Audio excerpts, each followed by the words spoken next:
Hello दोस्तों, एक बार फिर से आप सभी का स्वागत है एजुकेशन बाइट पर। कैसे हो आप सभी? मुझे उम्मीद है कि आप सब एकदम बढ़िया होंगे। संस्कृत में मैं आपको संधियां पढ़ा रही थी और संधि के अंतर्गत मैंने आपकी स्वर संधियां कंप्लीट करा दी थी। मैंने आपको बोला था कि जो संधियां होती हैं वो कितने प्रकार की होती हैं। तो संधियां मैंने आपको बताई थी कि संधियां 3 प्रकार की होती हैं, स्वर संधि, व्यंजन संधि और विसर्ग संधि, जिसके अंतर्गत मैंने आपकी स्वर संधियां व उनके प्रकार कंप्लीट करा दी हैं। अगर आपने क्लासेस नहीं देखी हैं तो चैनल पर आपको क्लासेस मिल जाएंगी, प्लेलिस्ट बनी हुई है, वहाँ से आप इन क्लास को देख सकते हैं। साथ साथ इन सभी संधियों के सूत्रों को बहुत अच्छे से याद कर लीजिएगा, क्योंकि आपके सेमेस्टर में वेरी शॉर्ट जो क्वेश्चन आते हैं वहाँ पर सूत्र लिखने को कभी कभी आ जाता है, तो सूत्र अच्छे से याद करो। आज हम पढ़ने जा रहे हैं कौन सी संधि? स्वर संधि के बाद व्यंजन संधि को। ठीक है, तो चलिए शुरू करती हूँ आपकी क्लास और आप सभी फटाफट से क्लास को शेयर कर दीजिएगा। एक बार हम संधि को रिवाइज कर लेते कि संधि होती क्या है। तो मैंने आपको बताया था संधि में क्या होता है, 2 वर्णों का मेल होता है। किसका मेल होता है? 2 वर्णों का मेल होता है और इनके मेल से जो विकार उत्पन्न होता है वो कहलाता है संधि। तो 2 वर्ण कौन कौन से मिलेंगे? तो आपको बताया था कि एक होता है प्रथम पद, जिसको पूर्व पद भी बोल देते हैं, और एक होता है उत्तर पद। जब संधि हो रही होती है तो प्रथम पद का अंतिम वर्ण और उत्तर पद का जो प्रथम वर्ण होता है, इन दोनों में ही मेल होता है और इन दोनों में ही विकार आता है। कभी कभी ऐसा होगा कि दोनों मेल होके लुप्त हो जाएंगे, कभी कभी ऐसा होगा कि जो उत्तर पद का प्रथम वर्ण है वो जैसा का तैसा ही रहेगा, बस प्रथम पद का जो अंतिम वर्ण है वो बदल जाता है। तो उस कंडीशन में भी क्या होती है, वहाँ पर संधि ही होती है। बाकी के जो यहाँ पर लिखे होंगे वर्ण वो वैसे के वैसे ही रहते हैं। तो संधि में केवल जो मेल हो रहा होता है वो 2 वर्णों का ही होता है। अब हम आते हैं स्वर संधि पर। तो स्वर संधि क्या होती थी? जब 2 स्वरों का मेल होता था, स्वर प्लस स्वर आपस में मिलते थे, तो वहाँ पर जो भी विकार आता था वो कहलाता था स्वर संधि। व्यंजन संधि क्या होगी? तो व्यंजन संधि होगी कि जब प्रथम पद का अंतिम वर्ण व्यंजन हो, यानी और आप ऐसे पहचानोगे वहाँ पर क्या लगी होगी, उसके नीचे हलंत लगी होगी, जैसे कि का या जैसे कि स। सब व्यंजन है और हलंत लग गई, यानी कि ये स्वर रहित हो गए, अब इनमें स्वर है ही नहीं। तो व्यंजन हो पहला पद का अंतिम वर्ण और जो उत्तर पद है उसका प्रथम वर्ण, वो आपका स्वर भी हो सकता है और व्यंजन भी हो सकता है। जब ये कंडीशन बनती है तो यहाँ पर होती है व्यंजन संधि। ठीक है, परिभाषा व्यंजन संधि की देख लीजिएगा कि व्यंजन के बाद स्वर या फिर व्यंजन आने पर जो विकार उत्पन्न होगा उसे कहेंगे व्यंजन संधि। जैसे कि यहाँ नोट करके लिखा भी है कि व्यंजन के बाद क्या आए, स्वर या व्यंजन में से कोई भी आए, तो यहाँ पर जो हो बनेगी वो कौन सी बनेगी? व्यंजन संधि बनेगी। परिवर्तन आपका इसमें जो होता है वो कहाँ पर होता है? तो परिवर्तन जो होगा वो केवल और केवल आपको देखने को मिलेगा यहाँ वाले व्यंजन में। ये जो व्यंजन है ये बदल जाएगा, बाकी पीछे जो जैसा है वैसा का वैसा ही रहेगा। ये वाला व्यंजन जो है वो बदल जाता है। अब एग्जाम्पल से देखिएगा, जैसे आपको यहाँ पर दिख रहा होगा पहला एग्जाम्पल, वाक प्लस ईशा। वाक प्लस ईसा में वाक क्या है? प्रथम पद है। इसका अंतिम वर्ण क्या है? का, कबूतर है कि नहीं? वो भी हलंत के साथ है तो एक व्यंजन ही है। ईशा का पहला वर्ण क्या है? ई, और ई क्या है? एक स्वर है। तो एक व्यंजन एक स्वर के साथ मिला, संधि क्या है? व्यंजन संधि है। ऐसी अगला देखो, सत प्लस चिता। तो सत का अंतिम वर्ण क्या है? ता। ठीक है, और चित्त का पहला वर्ण क्या है? तो जब आप चित्त का वर्ण विच्छेद करोगे तो पता चलेगा चा प्लस छोटी ई। स्वर तो बाद में लगता है ना, तो पहला जो वर्ण है वो है चा, तो यहाँ पर आ जाएगा च। यानी कि यहाँ आप देख रहे हैं एक व्यंजन के बाद एक दूसरा व्यंजन आ गया तो भी क्या हो रही है? व्यंजन संधि होगी। ठीक है, तो ये दोनों कंडीशन बन सकती है, स्वर भी हो सकता है और व्यंजन भी हो सकता है। क्लियर है? चलिए, विकार अगर आप यहाँ नोटिस करें तो विकार कहाँ आ रहा है? का बदल गया किसमें? गा में। और नीचे वाले में देखेंगे तो ता बदल गया किसमें? चा में। बाकी चित्त पीछे का जैसा का तैसा लिखा है और यहाँ पर ईशा का पीछे देखो, ईशा का पूरा जैसा का तैसा ईशा लगा हुआ है। तो आप देखेंगे कि जब व्यंजन संधि आप पढ़ेंगे तो वहाँ पर जो आपको सबसे ज़्यादा परिवर्तन देखने को मिलेगा वो यहाँ पर ही देखने को मिलेगा, यानी कि प्रथम पद के अंतिम वर्ण में कैसे क्या परिवर्तन होता है, तो इसको अभी हम समझ लेते हैं। क्लियर है? चलिए आगे आते हैं सबसे पहली संधि से। व्यंजन संधि में सबसे पहली संधि हम पढ़ेंगे कौन सी? इष्टुत्व संधि। इष्टोत्तर संधि क्या कहती है? तो इसका सूत्र होता है स्तो इष्टुनाश्चु। क्या सूत्र होता है? स्तो इष्टुनाश्चु।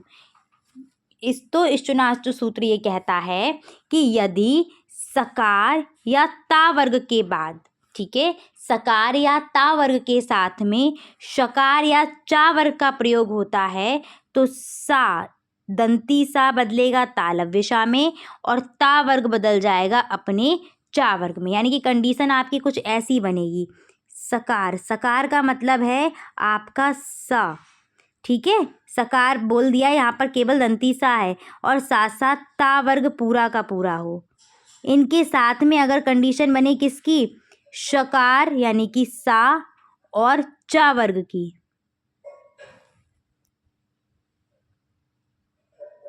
ठीक है, सकार और चा वर्ग की बनेगी कंडीशन।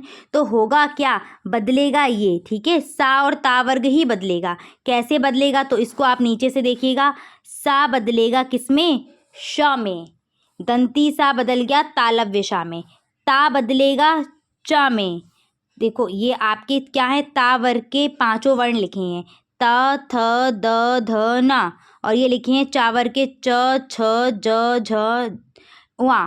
तो ये है चा वर्ग के। तो जब परिवर्तन होगा तो ऐसे ही होगा, ता बदल जाएगा चा में। ता के बाद आ कुछ भी रहा हो, चा वर्ग का कोई भी वर्ण आ रहा हो, कंडीशन बने जैसे ता के बाद आ जाए आपका जा, ये कंडीशन बने, तब भी ता जो है वो बदलेगा चा में ही, ठीक है। ता जो बदलेगा वो सदैव चा में ही बदलेगा संधि के बाद, और किसी में नहीं बदलेगा। ऐसे ही था थर्मस किस में बदल जाएगा? छा में, ठीक है। दा बदल जाएगा ज में, धा बदल जाएगा झ में, और ना बदल जाएगा उआ में। ये ऐसे ही सीक्वेंस में बदलेंगे। समझ में आ गया? यहाँ पर एक बार और समझ लीजिएगा कि जो आपका सा है वो बदलेगा शा में। 3 सा होते हैं, देखो यहाँ पर। एक है आपका, इसको बोलते हैं तालव्य सा, षटकोण वाला होता है मूर्धन्य सा, और सरस्वती वाला होता है दंती सा। ये उच्चारण के आधार पर है, इनके उच्चारण स्थान से इनको पुकारते हैं, जिससे क्या है, इनके उच्चारण स्थान भी याद रहेंगे आपको। तो जो दंती सा है वो किस में बदल जाएगा? तालव्य सा में। जो ता है, ता बदल जाएगा चा में, सदैव चा में ही बदलेगा। धा ता था बदलेगा ज में, ठीक है, छ च छ, ठीक है। दा बदलेगा ज में, धा बदलेगा झ में, और ना बदलेगा उआ में। अपने वाले में ही बदलेंगी, जो क्रम से आ रहे वर्ण, 5 उसके हैं 5 इसके, सब अपने क्रम से ही बदल जाएंगे, सदैव ऐसा ही होगा। ऐसी अगर अब आगे सिचुएशन बनेगी आपकी आगे उसमें संधि में, जैसे बोला जाएगा कि जो ता वर्ग है उसके बाद यदि टा वर्ग का प्रयोग होगा तो पूरा का पूरा ता वर्ग चेंज होगा टा वर्ग में। तो वहाँ पर क्या होगा? ता वर्ग के पांचों वर्ण क्या रहेंगे? त थ द ध ना, और टा वर्ग के वर्ण क्या रहेंगे? ट ठ ड ढ ड़ा। तो ये सब अपने में ही बदलेंगे, यानी कि जो ता है वो किस में चेंज होने वाला है? टा में, ठीक है। त था बदलेगा डा में, ठीक है, ट ढ। तो इस प्रकार से ये जो है वो परिवर्तन होगा, ठीक है। चलिए, उम्मीद कर रही हूँ कि अभी आप इस प्रकार से इसको समझ रहे होंगे। अब एग्जाम्पल पे आइएगा। पहला देखिएगा, पहला क्या है? हरिश प्लस शेते। हरिश प्लस शेते, तो आप देखेंगे प्रथम पद जो है इसका अंतिम वर्ण क्या है? स है, और शेते का प्रथम वर्ण क्या है? श। अगर आप देखें तो सकार के बाद शकार आया है तो परिवर्तन इस वाले सा में होगा, और ये बदल के क्या हो जाएगा? यही वाला शा बन जाएगा। तो संधि क्या होगी? हरि का हरि ही रहेगा। जो आपका दंती सा है वो बदल गया तालव्य शा में, ठीक है। आप बोल सकते घुंडी वाला शा, और शेते का शेते ही पीछे का जैसा का तैसा ही रहेगा। तो बन जाएगी संधि होकर के हरिश शेते। ऐसी रामस प्लस चिनोती, रामस स आ गया, और चिनोती में पहला वर्ण क्या है? च है। तो सा के बाद जैसे ही च का योग हुआ तो सा किस में बदलेगा? सा सदैव तालव्य शा में ही बदलेगा। तो यहाँ संधि होकर के बनेगा राम का राम, सा बदल गया तालव्य शा में, और पीछे चिनोती का चिनोती ही लिख दिया, तो बन जाएगा रामस चिनोती। इसके बाद सत प्लस चिता, ता के बाद क्या आया? चा आया, तो ता किस में बदलेगा? चा में ही बदल जाएगा, ठीक है। तो क्या बनेगी यहाँ पर संधि होकर के? सा का सा रहेगा, ता बदलेगा चा में, और चित का चिता लगा ही रहेगा, तो बन जाएगा सच्चिता। ठीक है, ये मात्रा आप इधर ये जो ऊपर हमने मात्रा लगाई थी रामस चिनोती में, आप इसको ऐसे लिख सकते हैं, कोई उससे फ़र्क नहीं पड़ेगा, एक ही चीज़ है। वो मात्रा हमेशा जिस पे स्वर नहीं होता उस पे लग जाती है। ठीक है, आ जाइएगा। वो रहेगा आधा ही, शाह जो रहेगा वो आधा ही रहेगा, लिखने का तरीका है, उससे कोई फ़र्क नहीं पड़ने वाला। आगे बढ़ते हैं, शरत प्लस छवि। शरत प्लस छवि, तो ता के बाद क्या आया है? छ। ता के बाद क्या आ रहा है? छवि, छा आ रहा है।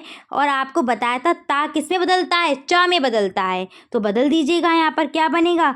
शर। ता बदलेगा किस में? च में, वो भी आधा ही है तो आधा ही चा बनेगा। और छवि का छवि, तो बन गया शरद छवि। ठीक है, अब उद प्लस ज्वलहा। उद प्लस ज्वलहा, बताइएगा क्या बनेगा? तो दा के बाद क्या आ रहा है? जा आ रहा है। दा के बाद क्या आ रहा है? जा आ रहा है। और आपको अभी बताया था, यहाँ पर ऊपर चाहे तो मैं लिख देती हूँ, क्रम से ही लिख देती हूँ सारे के सारे। त, थ, द, ध, न। इसके बाद क्या रहेगा? ये सब हलंत में रहेंगे। चा वर्ग देखो, च, छ, ज, झ, वा। ठीक है, तो दा कहाँ आया? यहाँ पर। दा किस में बदलेगा? जा में बदलेगा। तो क्या बनेगी यहाँ संधि होकर के? ऊ का ऊ, दा बदल गया आधे जा में, और ज्वलहा पीछे जैसा लिखा है वैसे के लग जाएगा, तो बन जाएगा उज्ज्वलहा। ठीक है, मृत्युन प्लस जया। मृत्युन प्लस जया, तो यहाँ पर देखो अंतिम वर्ण क्या है? अंतिम वर्ण क्या है? तो अंतिम वर्ण आप बोलेंगे तुरंत कि ना है, तो ना किस में बदलेगा? चा वर्ग का जो पंचम होगा, और चा वर्ग का पंचम वर्ण क्या होता है? वहाँ होता है, तो ना बदल जाएगा यहाँ पर। तो यहाँ बन जाएगा मृत्यु प्लस वहाँ आधा और फिर जया, पीछे का जैसा का तैसा ही रहता है, तो मृत्युंजया बन जाएगा। तो इस प्रकार से ये संधियाँ होंगी। क्लियर है सभी को? उम्मीद है कि अब आप सभी कर लेंगे। चलिए, चाहे तो यहाँ से आप नोट कर लीजिएगा, स्क्रीनशॉट ले रहे हैं तो स्क्रीनशॉट ले लीजिएगा। आगे हम बढ़ते हैं नेक्स्ट एग्जाम्पल पर। दुष् प्लस चरिता, ये संधि विच्छेद करने वाला है। चलिए, तो संधि विच्छेद हम कहाँ से करेंगे? जहाँ जहाँ आपको आधे आधे व्यंजन दिख रहे होंगे वहीं से तोड़ना है। जैसे दुष् प्लस दुष्चरिता है तो यहाँ शा से टूटेगा, सज्जना तो ज यहाँ से टूटेगा, सच्चिदानंदा, जब आपको एक आधा व्यंजन और साथ में एक और व्यंजन मिल रहा है वहीं से आप इसको तोड़ेंगे। ठीक है, आधे व्यंजन से। और रामश्चेते, तो यहीं से तोड़ दो। देखो इसमें जो पीछे लगा हुआ है वो जैसा का तैसे ही लिख जाएगा। चरित्रहा, तो चरित्रहा लिख जाएगा। ठीक है, अब क्या आया था यहाँ पर? श आया था, तो यहाँ सीधी सी बात है क्या होगा?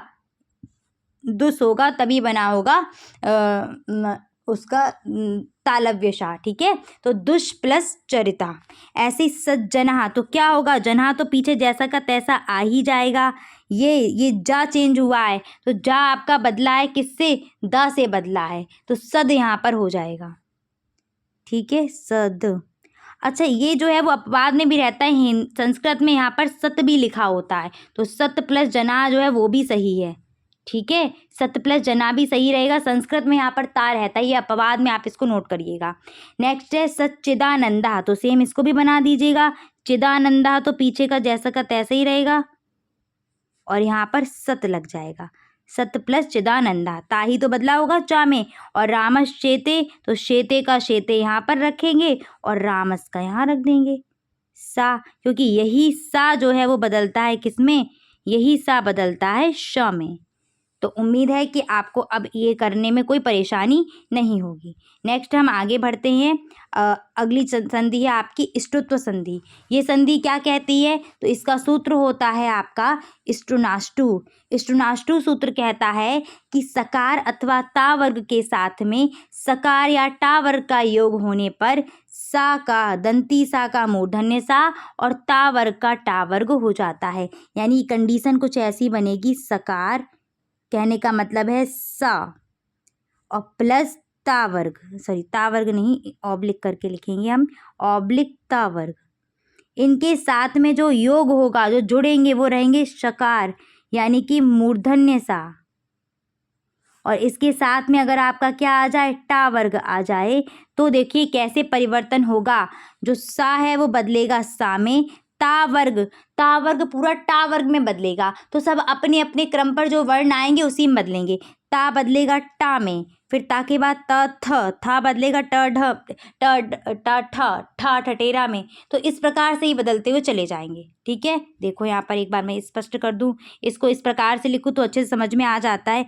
त थ द ध ना, पांचों ऐसे क्रम से आते हैं, सभी में हलंत रहेगी और जब ये बदलेंगे तब भी हलंत ही रहेगी। ट ठ ड ढ ड़ा, ये सब अपने अपने में ही बदलेंगे। ठीक है, और बदलेंगे तो हलंत तो आएगी सभी में। ठीक है, इस प्रकार से। चलो तो अब हम करते हैं ऑप्शन से, अब सॉरी अपने एग्जाम्पल। तत् प्लस टीका, तत्, ता के बाद क्या आ गया, टा टमाटर आ गया है। ठीक है, तो ये ता जो है वो बदल जाएगा किस में, टा टमाटर में ही बदल जाएगा। तो यहाँ पर क्या बनेगा संधि होकर के, त और फिर टीका, तो तट्टिका बन जाएगा यहाँ पर। ठीक है, नेक्स्ट है आपका रामस प्लस षष्ठा, सा के बाद सा आ रहा है। तो आपका ये जो सा है, दंती सा है, दंती सा किस में बदलता है, मूर्धन्य सा में, ये ध्यान रखना। तो यहाँ पर क्या बन जाएगा, राम का राम, उसकी जगह षटकोण वाला सा आधा और षष्ठा का षष्ठा ही लिखा जाएगा, तो रामस षष्ठा बन जाएगा। क्रस प्लस ना, अब देखो ये सा है, सकार का क्या है, ये सकार का सा है और इसके बाद क्या आ रहा है, ता वर्ग का ना आ रहा है। ता वर्ग में ही तो ना आता है, तो इसमें क्या होगा, जो सा है वो सॉरी आपका जो ता वर्ग का ना है वो किस में बदल जाएगा, टा वर्ग में। यही तो मैंने भी बोला था, ता वर्ग पूरा का पूरा किस में बदलता है, टा वर्ग में। तो ना किस में चेंज होगा, ना में चेंज हो जाएगा। ठीक है, सा पे कोई अंतर नहीं पड़ेगा, योग होगा चाहे वो पूर्व पद में हो चाहे उत्तर पद में, बदलाव वहीं पर आपका हो जाएगा ता वर्ग में। ठीक है, और अगर सा है तो सा में बदलाव हो जाएगा। तो यहाँ पर जो ना है इसमें बदलाव हो जाएगा और आपका बन जाएगा कृष्णः। ठीक है, थोड़ा सा अलग एग्जाम्पल है ये, तो इसको अच्छे से नोट करना, बनेगा कृष्णः। क्लियर, चलिए तो आगे बढ़ते हैं नेक्स्ट पर।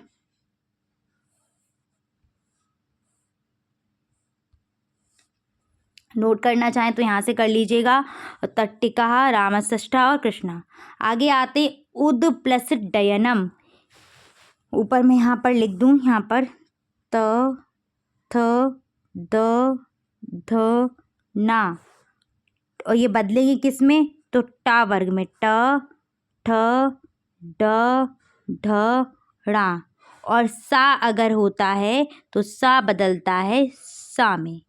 ठीक है, बस ये याद रखना है, बदलने वाला याद रखिएगा और योग याद रखिएगा, ता के बाद टा या फिर सा में से कुछ भी आ जाए तो ये ऐसे बदल जाएंगे। उद प्लस डयनम, तो बताइए इसका क्या बन जाएगा, उद, दा यहाँ पर क्या है, दा है एक ता वर्ग का, और डयनम डा यहाँ पर क्या है, टा वर्ग का है। जब यहाँ संधि होगी तो दा चेंज होगा क्या, टा वर्ग वाले में, दा चेंज होकर के क्या बनेगा, देखो यहाँ पर डा डलिया ही बनेगा। तो लिख दो ऊ डा डलिया की आधा डा आएगा क्योंकि आधा दा था, और पीछे का डयनम जैसा का तैसा ही रहेगा। तो यहाँ क्या बनेगा, यहाँ कुछ इस प्रकार से बनेगा, उड्डयनम, उड्डयनम। ठीक है, अगला क्या है, दुस प्लस ताहा, तो यहाँ पर आप देख पा रहे हैं दुस यानी कि सा आया है और फिर क्या आया है, ता वर्ग आया है, ता वर्ग। और मैंने आपको बताया था जब ऐसी योग बनता है तो यहाँ पर क्या है, ता वर्ग चेंज होगा, और ता किस में चेंज होता है, ता चेंज होता है टा में, ये वाला लग रहा है यहाँ पर, ता चेंज हो रहा है टा में। तो फिर आपकी यहाँ संधि होके क्या बन जाएगा, दुस का दुस ही रहेगा क्योंकि वो आधा सा है तो आधा सा लगा दिया, ता बदल गया टा में तो यहाँ टा, दुष्टः बन गया। रामस प्लस टीकते, यहाँ पर सा दिया है फिर आया है टा वर्ग, तो सा बदलेगा किस में, सा में, ये वाला लग रहा है रूल। तो आपका यहाँ पर क्या बन जाएगा, राम का राम, सा बदल गया सा में, मूर्धन्य सा में, और टीकते का टीकते, तो बन जाएगा रामस टीकते। ठीक है, नेक्स्ट आएगा मट्टिका। अब इसको विच्छेद करना है तो जहाँ आधा दिख रहा है वहीं से विच्छेद करिएगा, यहीं से विच्छेद करिएगा, मट्टिका। तो क्या बन जाएगा, मत प्लस टीका, क्योंकि आधा टा आता किससे है, ता से ही आएगा, बदलाव जिससे हुआ है वैसे उल्टा चल देना है, दुष्टहा टहा, तो यहाँ पर बन जाएगा दुस प्लस तहा। रामस षष्ठा, तो रामस प्लस षष्ठः। सेम पुष्टः, तो आप इसको बना सकते पुष प्लस ताः, पुष्टः बन जाएगा। क्लियर है सभी का? चलिए, उम्मीद यही है कि आप सभी को समझ में आया होगा और आप सभी अब कर पाएंगे। ऐसी संधियां अगर आ जाती हैं आपके सामने तो आप चाहें तो यहाँ से इसको नोट कर सकते हैं। नेक्स्ट हम आगे बढ़ते हैं जश्तो संधि पर। जश्तो संधि क्या कहती है? तो जश्तो संधि का जो सूत्र है वो होता है झलाम जशोवंते। और झलाम जशोवंते जो सूत्र है वो ये कहता है कि झल प्रत्याहार के बाद, एक सेकेंड, इसके सूत्र को हाईलाइट कर लीजिएगा। झलाम जशोवंते सूत्र ये कहता है कि झल प्रत्याहार के बाद यदि स्वर या व्यंजन आते हैं तो झल प्रत्याहार कन्वर्ट हो जाएगा जश प्रत्याहार में। झल प्रत्याहार के बाद यदि स्वर या फिर व्यंजन आए तो झल का क्या हो जाता है? जश प्रत्याहार हो जाता है। अब पहले तो आपको पता हो कि भाई झल प्रत्याहार में है क्या।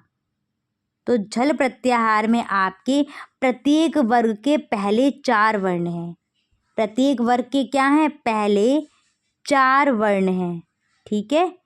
और जश प्रत्याहार में क्या है? तो जश प्रत्याहार में आपका प्रत्येक वर्ग का तीसरा वर्ण है। वर्ग का तीसरा वर्ण, थर्ड वर्ण। ठीक है। झल में क्या है? पहले 4 वर्ण, यानी कि इसका मतलब है अगर का वर्ग को देखो तो का वर्ग के कौन कौन से वर्ण आ रहे होंगे?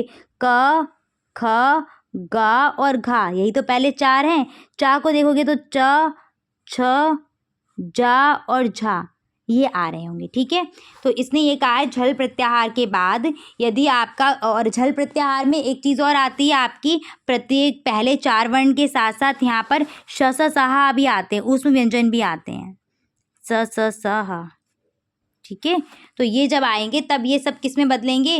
प्रत्येक वर्ग के किस में? तीसरे वर्ण में बदलेंगे। तो यहाँ पर आप इस प्रकार से इसको देखिएगा कि यदि का वर्ग और हा आ जाता है तो बदल जाएगा गा में। का जो तीसरा है का वर्ग का थर्ड ही तो है गा गमला, इसमें बदल जाएगा। अगर चा वर्ग आता है तो चा वर्ग जो है वो किस में चेंज हो जाएगा? अपने थर्ड में। चा का थर्ड क्या है?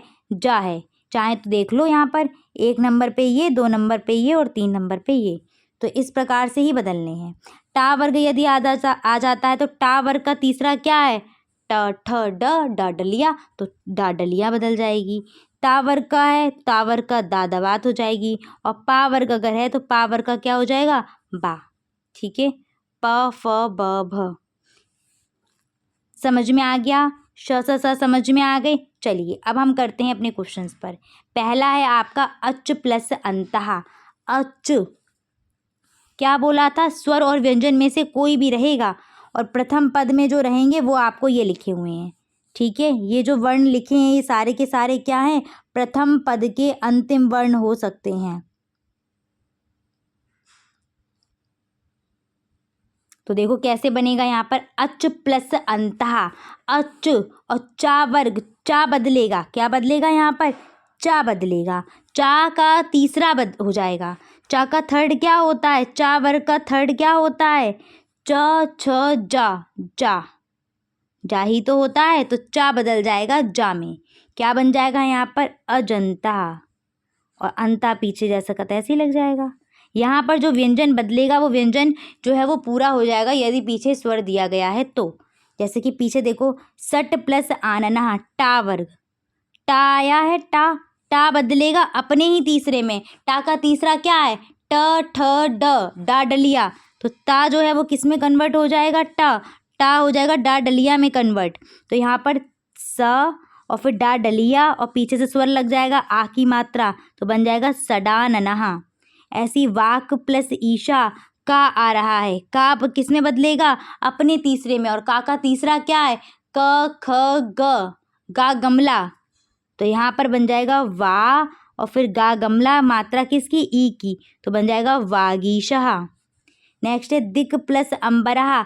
दिक का है तो का फिर से गा में बदल जाएगा, तो बन जाएगा दिगंबरहा। नेक्स्ट है जगत प्लस ईसा। जगत, ता का तीसरा क्या है? त, थ, द, दा। ता का तीसरा, सब अपने तीसरे में ही बदलने हैं, तो बन जाएगा जगद और फिर ईशा, तो जगदीशा। ठीक है। बहुत ज़्यादा मुझे तो नहीं लग रहा है कि फास्ट हो रहा है, क्योंकि आपको चीज़ें अब क्लियर हो रही होंगी। तो यहाँ से आप नोट कर सकते हैं अजंता, सडानना, वागीशा, दिगंबरा और जगदीशा। आगे आइए नेक्स्ट क्वेश्चन पर। नेक्स्ट इसके एग्जाम्पल और देखिएगा। शुद्ध प्लस धा, ये क्या है? ये आपका ता वर्ग का है कि नहीं है? त थ ध, धा जो है वो ता वर्ग का है। तो इसके बाद क्या हो जाएगा आपका? कोई भी व्यंजन आएगा ये अपने ही तीसरे में बदलेगा। तो ता वर्ग का तीसरा क्या है? ता वर्ग का तीसरा कौन सा होता है?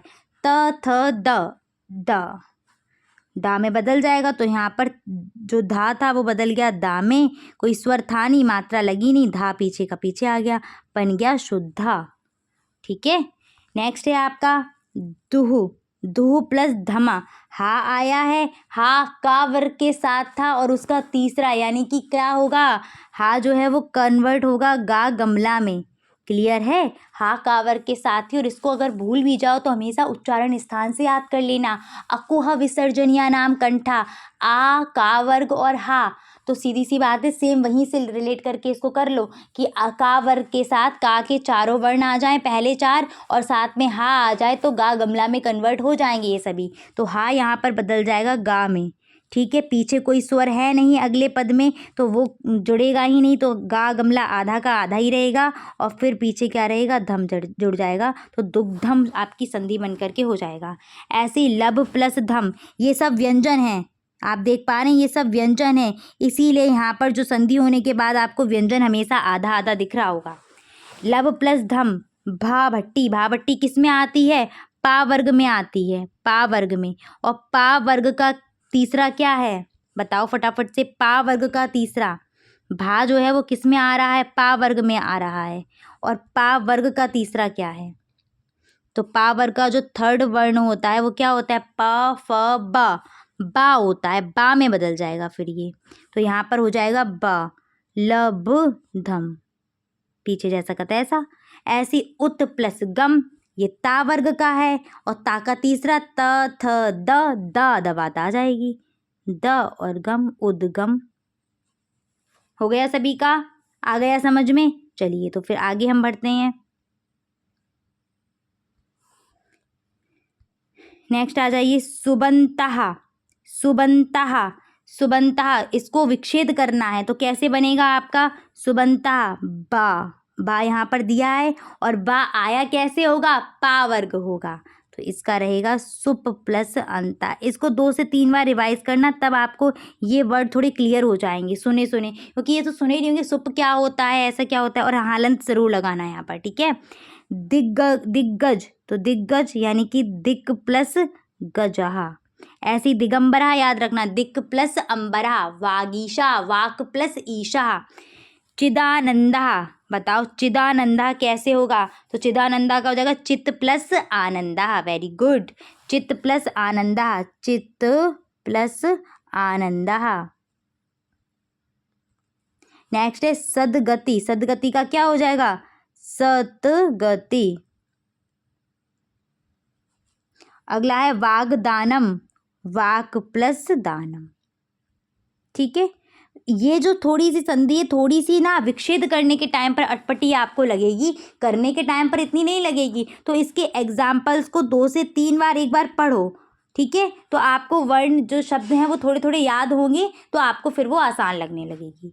क्लियर है पॉइंट? चलिए तो यहाँ से आप इनको नोट कर लीजिएगा और फिर हम यहीं पर इस क्लास को समाप्त करेंगे। मिलेंगे आपकी नेक्स्ट क्लास में, जिसमें आपकी व्यंजन संधियाँ रहेंगी और बाकी की जो आपकी रही हुई हैं वो संधियाँ कंप्लीट हो जाएंगी। ठीक, सॉरी, व्यंजन संधियाँ और विसर्ग संधियाँ रहेंगी।